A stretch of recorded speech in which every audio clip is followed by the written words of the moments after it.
منصة الماهر، يحق لك أن ترتقي. بسم الله والصلاة والسلام على رسول الله وعلى آله وصحبه ومن والاه. يا 100,000 أهلا وسهلا بجيل 2007 طلاب الأول ثانوي. حبايب القلب إخواني ركزوا معي. الحصة الماضية كانت خفيفة لطيفة، تعرفنا على خطتنا وحلينا كم من مثال. بهاي الحصة بدنا نحرق أمثلة، بدنا نمشي، بدنا نسلك، بدنا تصير أمورنا 100%. فكان ضايل عندي من أول مثال الفرع الرابع اللي هو مثل الاقتران. تمام أستاذ؟ تمام أستاذ. واتفقنا اتفاق خفيف لطيف يعني جدا حلو انه بدنا نخليه للحصه الجاي. ليش؟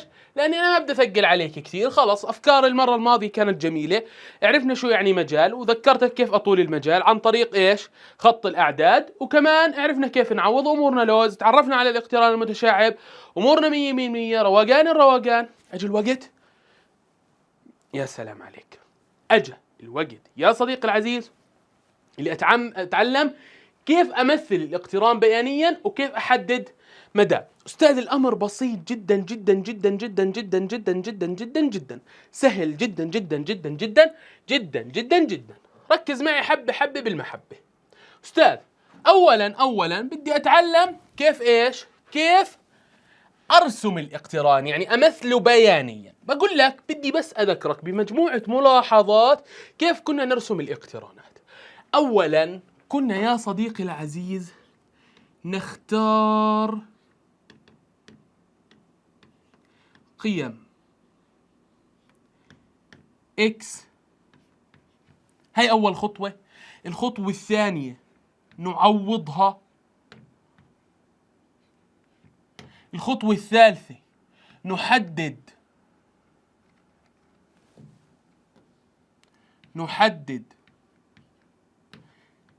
هذه النقاط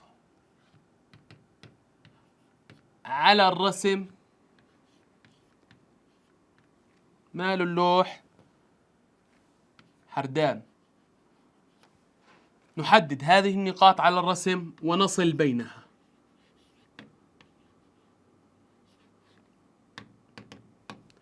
طب أستاذ اخترت قيم x، يعني أنا هلا معي قيم x، أنا اللي أصلا بختارها قيم x. تمام؟ بعد ما أعوضها شو راح يعطيني قيم؟ راح تطلع معي قيم y، فبصير معي كل قيمة x إلها قيمة y. باجي بحطها بالرسم البياني. عشان أذكرك الرسم البياني إله محور x وإله محور y. هذا x الموجب اللي هو بعد الصفر، هذا x السالب، y الموجب، y السالب، وهاي النقطة 0 و0 اللي هي بنسميها نقطة الأصل يا صديقي العزيز بكل هذه البساطة. طب أستاذ ممكن تحكي لي كيف أرسم الاقتران المتشعب؟ بقول لك عشان ترسم الاقتران المتشعب الأمر بسيط جدا جدا جدا. أولا تيجي بترسم أنت شو؟ قاعدة. اسمعني، بترسم قاعدة، مش ترسم أكثر من قاعدة مرة واحدة، بزبطش أصلا. ترسم قاعدة. تأخذ هاي القاعدة تحكي أنا بدي أرسم سالب 2x زائد 1، بس شرطها إني لما بدي أختار قيم x لازم تكون قيم x من السالب 3 للواحد. تمام أستاذ؟ تمام أستاذ. فأنا لازم أختار قيم x بين السالب 3 والواحد. بالعادة أنا بحب أختار 4 قيم كافية، يعني بختار السالب 3 وبختار مثلا السالب 1 والصفر والواحد. يا سيدي اختار 5، سالب 3، سالب 2، سالب 1، 0 و1، اختار اللي بدك اياه. فهلا انا بدي اختار قيم x، بعمل جدول، والقيم x لما بدي اعوضها بدها تعطيني قيم y. شوف بدي امشي من السالب 3 والواحد. ضروري جدا اعوض الارقام اللي ظاهرة عندي بالفترة. ضروري اللي هي السالب 3 والواحد ضروري يكون من قيم x اللي اخترتها، وبختار بيناتهم بما انه الشرط بين السالب 3 والواحد الاكسات، فبختار ايش؟ حسب الشرط. اذا اول شيء بدي اعوض السالب 3، بعد ذلك مثلا بدي اعوض مزاجي ما بدي اعوض السالب 2، بدي اعوض السالب 1، بعد ذلك بدي اعوض الصفر وبدي اعوض الواحد. تمام استاذ؟ تمام استاذ. تعال نعوضه حبه حبه بالمحبه، بروقان وبهدوء استاذ رجاء. طيب بدي اعوض السالب 3، ممتاز. سالب 2 في سالب 3، سالب مع سالب تودع الملاعب، 2 في 3 6 زائد 1 7. روقان. سالب 1 عوضها، سالب 2 في سالب 1. يا سلام عليك يا رايق انت.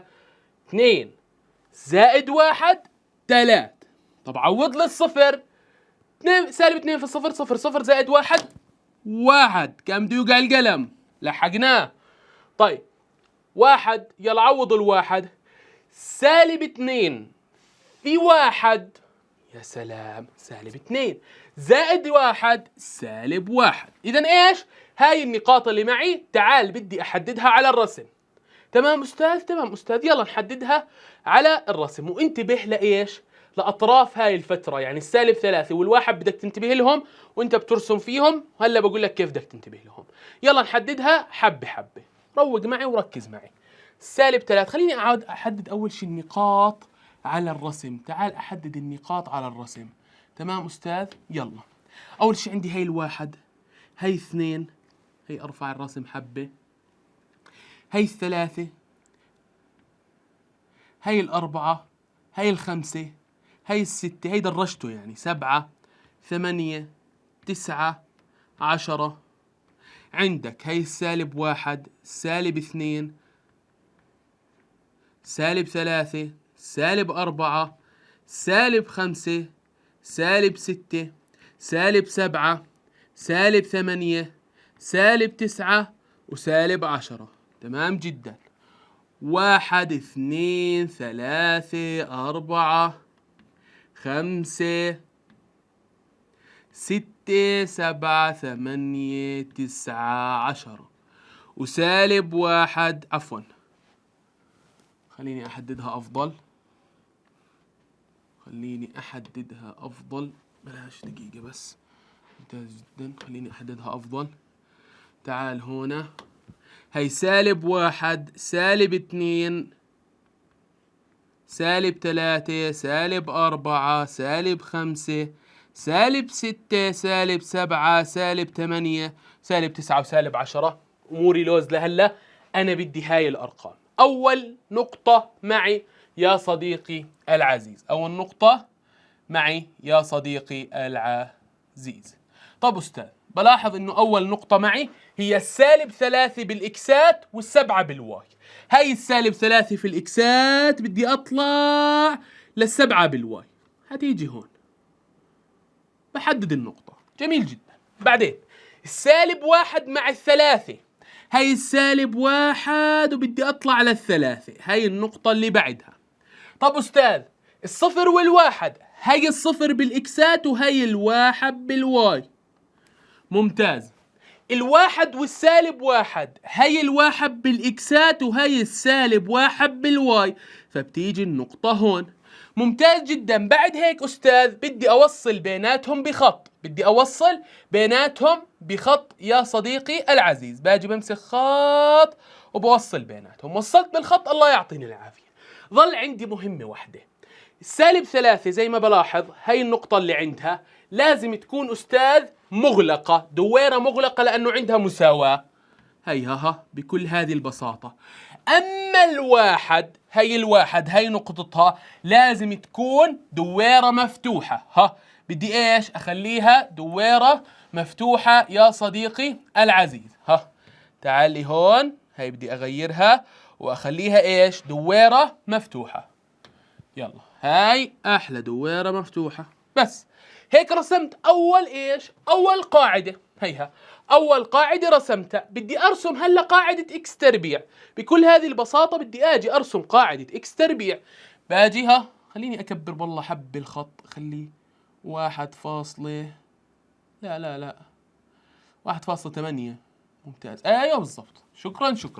طب أستاذ هلا إيش بدي أروح على الثانية. طيب هذا خط منيح. ممتاز. طب أستاذ بدي أروح على وين؟ على الثانية اللي هي إيش؟ بدي أرسم الإكس تربيع. تمام أستاذ. يلا حبة. هاي الإكس وهاي الواي. بدي إيش؟ شو بحكي لك؟ بدي قيم إكس أكبر أو بتساوي 1. طب أستاذ شو أختار؟ بحكي لك أنا بختار 3 نقاط، لازم أختار الواحد طبعا، فهي 1 وبدي أختار 2 وبدي أختار 3. 3 نقاط بكفي يعني. ممتاز. عوض الواحد في الإكس تربيع بدها تطلع لك قيم واي 1. عوض 2 في الإكس تربيع بدها تطلع لك قيم واي 4.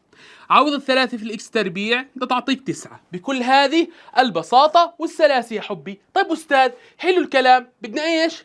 نمثلها. ركز معي حبة حبة. بلاحظ إنه الواحد عندها مساواة، فلما أمثلها بحط عندها إيش؟ دويرة مسكرة. تمام أستاذ؟ تمام أستاذ. يلا 1 و1. هي الواحد وهي ايش؟ خليني امثلها بالله دقيقة. هيها هي الواحد وهي الواحد، حط عندها دويرة ومسكرة شرطك. تمام؟ زعلت الدويرة راحت. دويرة ومسكرة. هي 1 و1. 2 و4. هي 2 وهي 4 أستاذ. تمام؟ هي الثانية. 3 و9. هي 3 وهي 9 يا صديقي العزيز. ممتاز جدا. وصل بيناتهم بس بشرط، لما يكون عندي درجة القاعدة اللي معي مش خطية، يعني أستاذ أكبر أس فيها مو 1، مش 1، 2 3 4 5، بحاول عقد ما أقدر لما أوصل بيناتهم أستاذ تكون عبارة عن منحنى، مش عبارة عن إيش؟ عن خط. يعني هيك فيها شوية ميلان. تمام؟ خليني أضبطها أكثر بالله. هياها يعني بحاول شوي فيها ميلان. هي المفروض يطلع فيها شوية ميلان، بس عشان إيش؟ عشان عنا هنا التدريج ضيق فما ببين الميلان كثير، ولكن هي المفروض تطلع إيش؟ فيها شوية ميلان يعني. تمام؟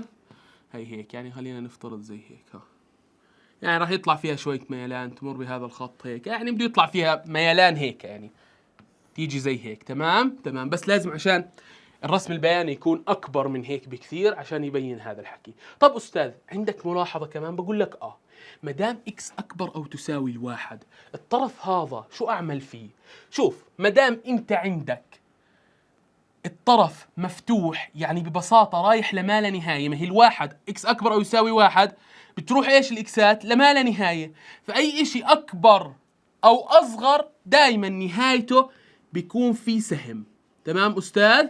فدايما أستاذي ركز معي حبة حبة وخليك واعي. أي أكبر أو أصغر لما أخلص رسم بحط سهم عنده. تمام أستاذ؟ تمام أستاذ. بكل هاي البساطة أنا أموري 100% وروقان الروقان. هلا أستاذ بدي أتعلم. خلصت الرسم، كيف رسمت؟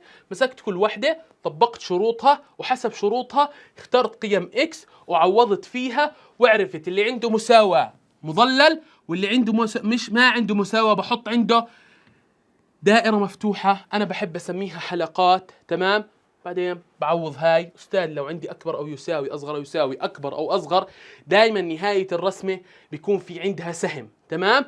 إذا أكبر بيكون من فوق رايح لفوق، وإذا أصغر بيكون رايح لتحت. أكبر بيكون رايح لليمين، أصغر بيكون رايح لليسار. دائما السهم. فلاحظ إنه أنا إيش؟ بنهاية الإشي ما دام أكبر فأنا بدي أوديه إيش؟ لما لا نهاية. لما لا نهاية بكل هذه البساطة. أستاذ شو يعني المدى؟ شوف، حط عندك تعريف المدى. المدى يا صديقي العزيز معناه كل قيم واي، أيوة اسمعني، كل قيم واي التي نتجت يا حبي عن تعويض قيم إكس في الاقتران.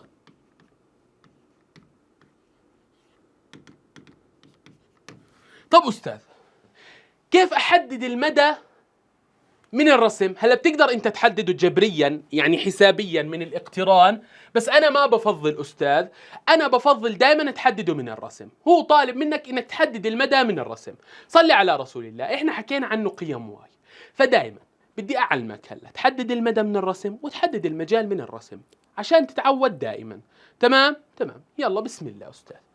المدى قيم واي، فأنا دائما بالمدى بقرأ الاقتران، يعني بطلع على الاقتران من تحت تمام؟ لا فوق. شوف شو بدي اسوي.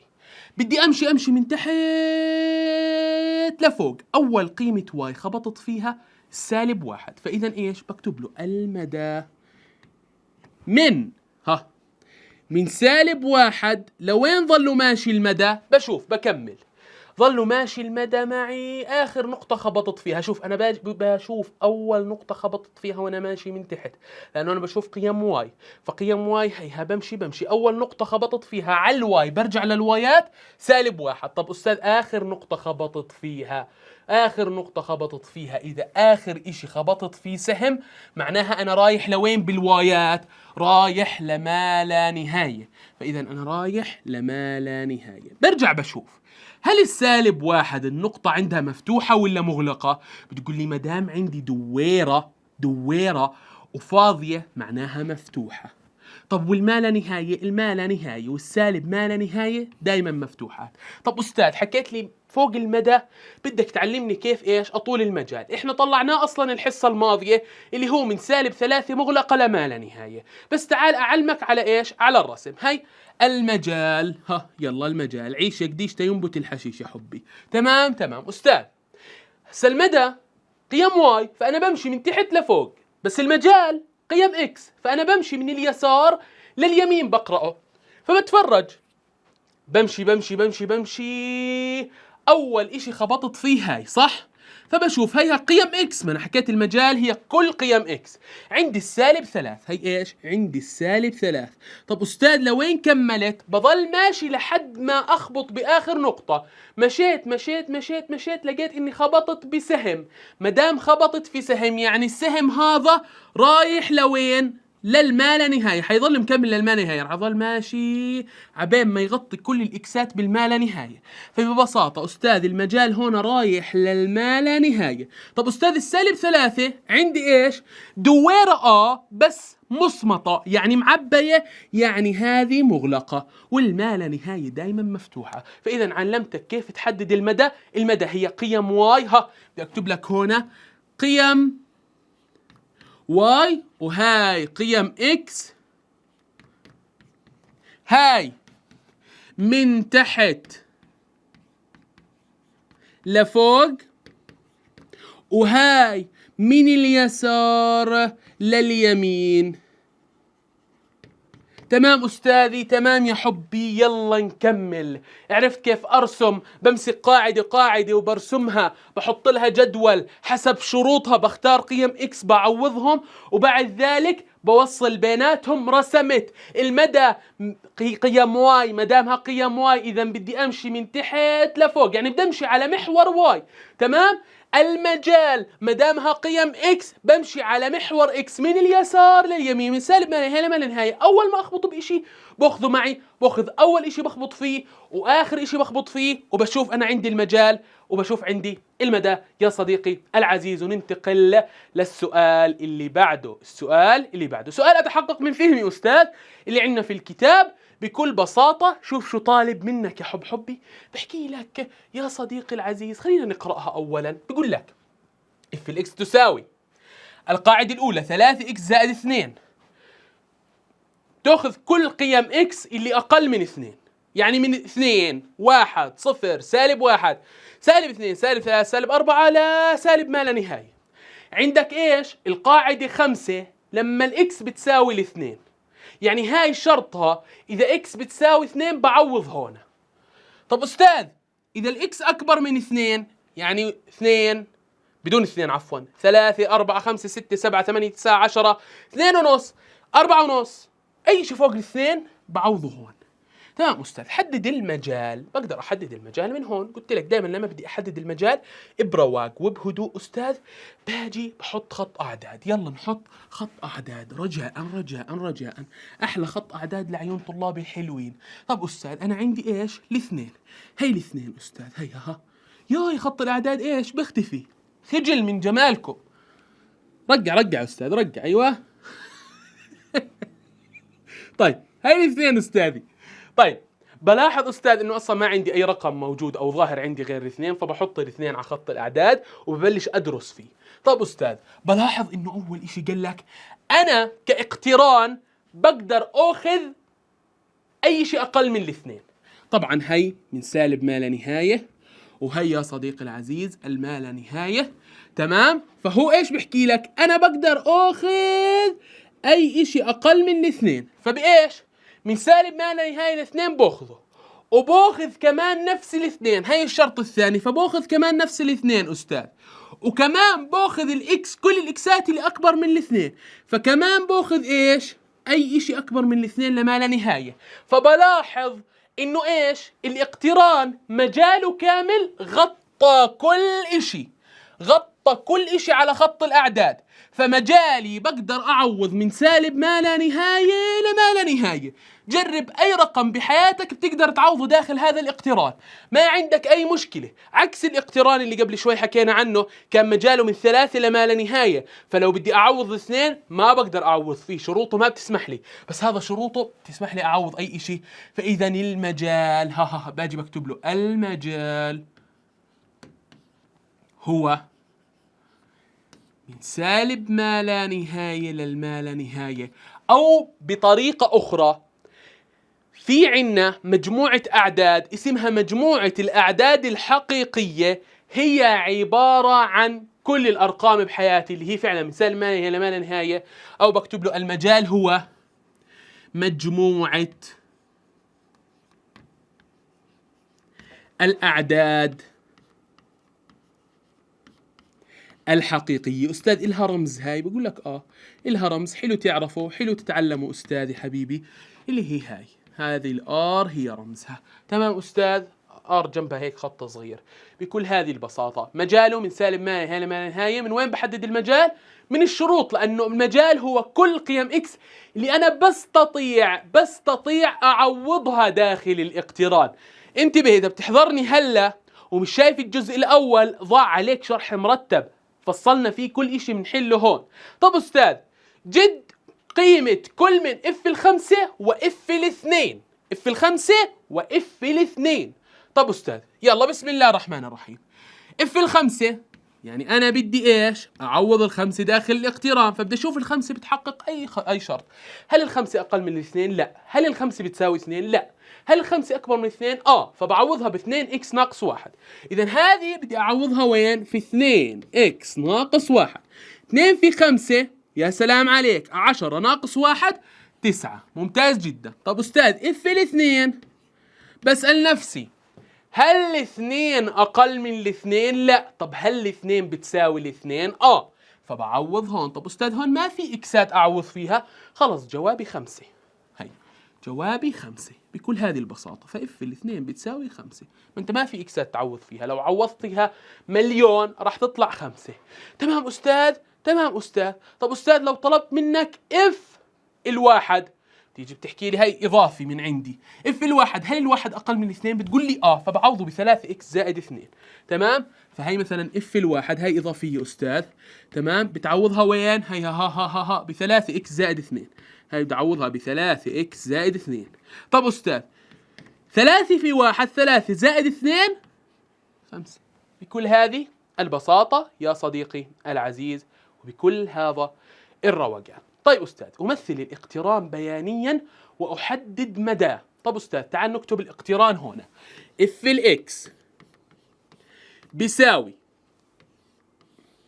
حبة 3x زائد 2 بحالة إنه الإكس أقل من الاثنين، هذا اللي بذكره.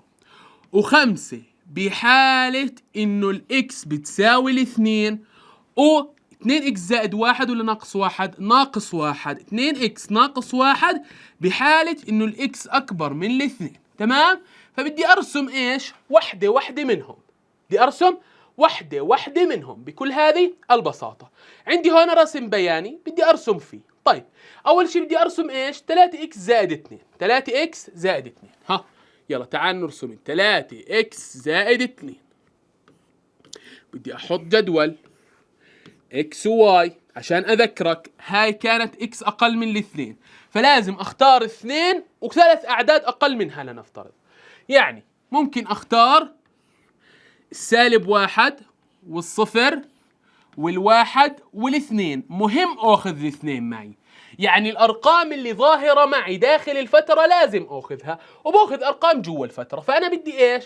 أرقام من الاثنين وانزل، فهي أخذتهم. يلا نعوض فيهم. طيب أستاذ، 3 في -1 -3 زائد 2 -3 زائد 2 بكل هذه البساطة يا صديقي العزيز -1. طب 0، 3 في 0 0 زائد 2 2. طب 1 أستاذ، 3 في 1 3 في 1 3 3 زائد 2 5. طب 2، 3 في 2 6 6 و2 8. هيها بكل بساطة أستاذ وبكل روقان. يا سلام عليك. خليني بس إيش أشرب لي كاسة مي وآجي أكمل لكم شرح هذا المثال على السريع يا صديقي العزيز. طيب أستاذ، نكمل شرح المثال. عوضنا معي قيم إكس ومعي قيم واي. بدي آجي هلا وين؟ هنا، علشان يا صديقي العزيز خليني بالله أصغر هذا الخط عشان أحددها على السريع. 1 2 3 4 5 6 7 وإلى آخره 8 9. وهي -1 -2 -3 -4 -5 -6 وكمل 1 2 3 4 5 6 7 8 9 10. وعندي هنا -1 -2 -3 -4 -5 -6 -7 وكمل يا حبي. وباجي بحل هلا -1 وسالب 1. تمام. هي -1، خليني احددها بالازرق اول وحده. -1 وسالب 1 يعني هنا. تمام. 0 و2 0 و2 يا صديقي العزيز بكل هذه البساطة. هي الصفر وهي الاثنين. أستاذ 1 و5، هي 1 وهي 5. و2 و8 هي 2 وهي 8. طب أستاذ أموري روقان، وصل بيناتهم. هي وصلت بيناتهم بخط. أستاذ هذا الخط مش لازم يكون مايل، لازم يكون خط مستقيم، يعني عشان أقول لك. تمام أستاذ. تمام أستاذ. عندي الاثنين لازم تكون الدائرة مفتوحة. تمام. خلصت؟ لأ، مدام عندي أصغر، مدام حددت المفتوحة الطرف الثاني دايما سهم. أصغر أكبر، الطرف اللي عنده الرقم مدامه مفتوح مغلق مش مهم، مدام عندي أصغر وأكبر الطرف الثاني عنده سهم، فبطلع له إيش؟ سهم مجاني. خلصت أستاذ؟ ما خلصت، أنا لسه بس إيش رسمت 3x زائد 2. باجي على الخمسة. بدي أرسم إيش هلا؟ بدي أرسم الخمسة بس بقدر أعوض فيها الإكس بتساوي 2. فالإكس لما تساوي 2 واي شو بدها تساوي؟ 5. فإذا أنا ما عندي غير 2 و5. هي 2 وهاي 5. تمام. وطبعا دائرة مغلقة لأنه أنا عندي مساواة أصلا، يعني أنا عندي مساواة. خلصت أستاذ؟ ما خلصت، ضايل آخر وحدة اللي هي 2x - 1 لما x أكبر من 2. هي إيش؟ 2x - 1 لما الإكس أكبر من الاثنين هالمرة. طيب يعني أنا بدي أختار من 2 وأطلع، صح؟ ولما بدي أرسم أستاذ عندي الاثنين بدي أحط دائرة مفتوحة، والطرف الثاني مدام عندي أكبر أو أصغر بحط عنده سهم. بقول لك ممتاز، أنت شطور حبيبي. طيب يلا على السريع جدول X Y وروح. بدي إيش؟ على الأقل 3 نقاط. يلا هاي 2 لازم ضروري أختارها، بدي أكبر منها هلا، شرطي إنه أكبر. وبدي 3 وبدي 4 يا صديقي العزيز. 2 في 2 يلا عوض. 2 في 2 4. 4 ناقص 1 3. 3 في 2 6. 6 ناقص 1 5. 4 في 2 8. 8 ناقص 1 7. رسمتها أموري لوز اللوز. هلا باجي بحدد هاي النقاط 2 و3. يلا تعال، هاي 2 وهاي 3. طبعا خليها دائرة مفتوحة على السريع لأنه أنا عارف إنه عندي الاثنين بدي أحط دائرة مفتوحة. هاي 2 و3. 3 و5. تعال على 3 وعلى 5. طيب بعدين 4 و7. هاي 4 أستاذ وبدي أطلع 7. هاي النقطة وصل بيناتهم بإيش؟ بخط. طب أستاذ أنا إيش؟ عندي إشارة أكبر مش بين وبين. مدام عندي أكبر وأصغر مش بين وبين، إشارة بين وبين زي هاي. معنى هذا الحكي إنه أستاذ إذا حددت أني طرف من الخط إله الدائرة المفتوحة أو المغلقة، الطرف الثاني دائما إله السهم ما دام عندي أكبر أو أصغر. تمام أستاذ؟ تمام أستاذ. أنا أموري لهلا لوز اللوز، روقان الروقان، أموري زي الفل الفل. تمام أستاذ؟ تمام أستاذ. هلا إيش بده؟ حدد مدى، صح؟ هي حدد مدى. تعال نحدد مدى حبة حبة. مدى يا أستاذ يعني ببساطة قيم واي، صح؟ تعال هي إيش؟ بدي أحط المدى. طيب حكينا بدي امشي من تحت لفوق، بدي امشي ايش؟ على محور واي من تحت لفوق، وبدي اول ما اضرب بالاشي احدده، انزل اطلع اطلع روح روح روح روح روح روح. اول اشي ضربت فيه سهم، ما دام اول اشي ضربت فيه سهم معناها انا جاي من وين؟ من السالب ما لا نهايه. اصلا هذا السهم راح يظل ايش؟ مكمل للسالب ما لا نهايه، فاذا هو مغطي بالوايات منطقه السالب ما لا نهايه. طب استاذ لوين طالع؟ طبعا دائما مفتوحه. لوين طالع؟ اخر نقطه بدي اخبط فيها، خبطت في سهم، هذا السهم اصلا بظل مكمل، يعني مش تحكي لي هاي النقطه، لا احذر، هذا السهم بظل مكمل استاذ، وما دام ظل مكمل بده يظل مكمل لما لا نهايه، فاذا خبط اخر اشي للما لا نهايه، هوبا. فاذا ايش المدى؟ من سالب ما لا نهايه لما لا نهايه، لانه انا عندي سهم طالع. شوف الاسهم دائما طالعه او نازله، يعني من سالب ما لا نهايه لما لا نهايه بكل هذه البساطه استاذ، بكل هذا الروقان. انا حكيت لك من وين لوين رايحين. طيب استاذ سؤال اخر، ومثلها، هلا بده منك بس تمثيل. مثل كل من الاقترانات الآتية بيانيا وحدد مجاله ومداه. طب أستاذ بتحب نحدد المجال من هون ولا نحدد المجال من الرسم؟ اللي بريحك واللي بروقك أنا معه. خلينا نرسم على السريع، تمام؟ وبعد ذلك طبعا هذا في كتاب التمارين، هذا وين؟ سمعني بكتاب التمارين. طب أستاذ خلينا نحدد إيش؟ نرسم هذا الاقتران المتشعب. بعد ذلك يا صديقي العزيز بنشوف المجال والمدى. أول شيء بدنا نرسم أول واحد اللي هي 3x ناقص 4. تعال عجنب 3x ناقص 4 بدي أرسمها، شرط اختيار قيم x إنها تكون قيم x أقل من 3، فx أقل من 3، إذا بدي الثلاثة واللي تحتها. طيب يلا اختار قيم x، هي x وهي y. أنا بدي أختار الثلاثة وبدي أختار الاثنين وبدي أختار الواحد. مش أنا قيم x عندي اللي بقدر أختارها هي أقل من 3، اخترت 3 2 1. عوض 3 في 1 3، 3 ناقص 4 سالب 1، 3 في 2 6، 6 ناقص 4 2. طيب 3 في 3 9، 9 ناقص 4 5. حددت، ممتاز. تعال نرسمه على السريع. طبعا بدي أحدد الأرقام، تعال نحدد الأرقام مع بعض الموجودة على المستوى البياني.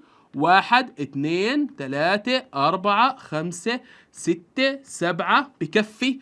سالب 1 سالب 2 سالب 3 سالب 4 سالب 5 سالب 6 سالب 7 سالب 8 سالب 9 بكفي. 1 2 3 4 5 6 7 8 9 10. وهي ايش؟ يا سلام عليك، سالب 1 سالب 2 سالب 3 سالب 4 سالب 5 سالب 6 سالب 7 سالب 8 سالب 9 وسالب 10 بكل هذه البساطة يا صديقي العزيز. أولا 1 وسالب 1، هي الواحد وهي السالب 1، حدد لي نقطة. تمام. 2 و2، هاي الاثنين وهاي الاثنين، حدد لي نقطة. طب أستاذ 3 و5، هاي الثلاثة وهاي الخمسة، حدد لي نقطة، وصل بيناتهم. خلصنا ما خلصنا؟ بدي أذكرك أنا اللي ظاهر عندي الثلاثة، فعندي الثلاثة لازم تكون مفتوحة، فبحط دائرة مفتوحة. طب والطرف الثاني مدام عندي الثلاثة، عفوا بعتذر، هي الثلاثة بدي أحط عندها دائرة مفتوحة.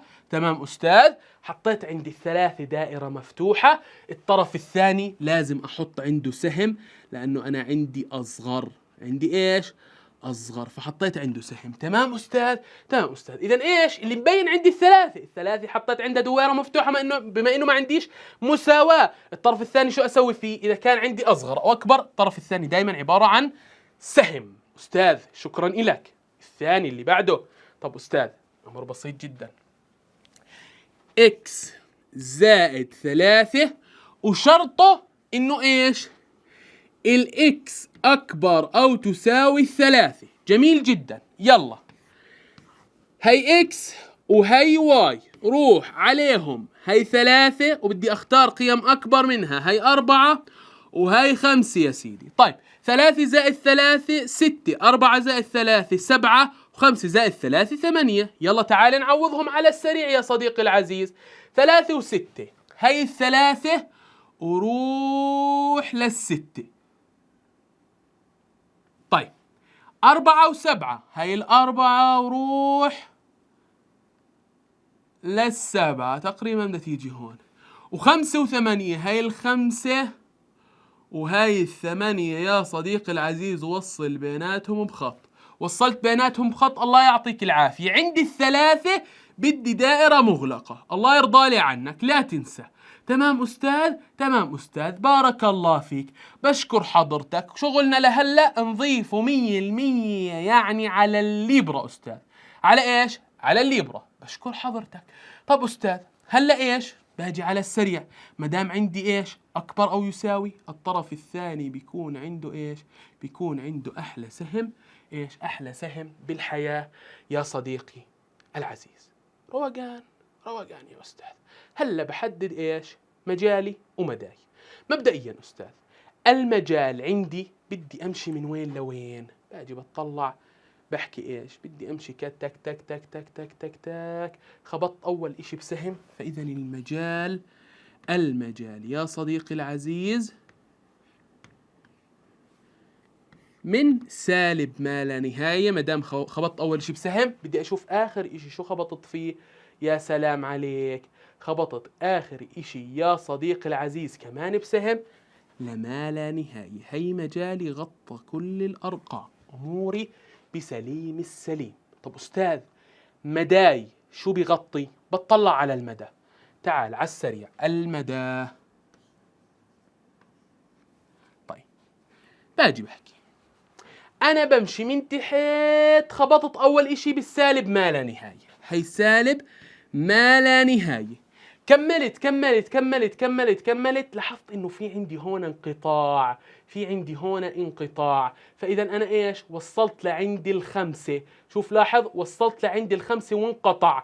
عند قيم واي في عندي انقطاع بين الخمسة والستة، فبحط من سالب ما لا نهاية للخمسة، والخمسة مفتوحة. بحط هاي مفتوحة بكل هذه البساطة يا صديقي العزيز. بعد هيك أستاذ صف عندي هاي تمشي من الستة لما لا نهاية، فبحط هنا أنا عندي المجال من 6 على الوايات، برجع بالمدى، عفوا بالمدى، من 6 لما لا نهاية. طب أستاذ مدام عندي فترتين متفرقات، أنا متذكر إذا عندي فترتين متفرقات وبدي أكتب مدى أو مجال، دايما بحط بيناتهم الصحن هذا اللي أنا بسميه اتحاد. فإذا أستاذ ركز وكون حذر أستاذ، دايما الفراغات بالمجال والمدى بحذر منها. هنا الفراغ مش موجود عند الثلاثة، لأنه الثلاثة معوضة في الطريقتين، فعادي ما حطيت عند الثلاثة، ولكن الفراغ موجود عند الوايات. بلاحظ موجود بين الخمسة والستة. هاي الفراغ عشان أوضح لك إياه. هذا الفراغ أستاذ ممنوع أحطه. ما أنا 5 و6 ما في مدى، يعني أنا ال5 وال6 ما في بيناتهم إشي، في بيناتهم فراغ. فبكون حذر 100% أستاذ، وحذر بالفراغات. الفراغات عادي براعيها. مشيت حطيت ال5 بروقان، هي رجعت لل5 لهون، تمام. بعدين حطيت الفترة الثانية، ومدام الفترات متفرقات عن بعض حطيت ما يسمى الاتحاد بيناتهم.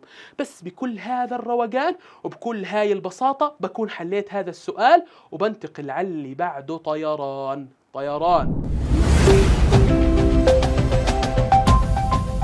منصة الماهر، يحق لك أن ترتقي.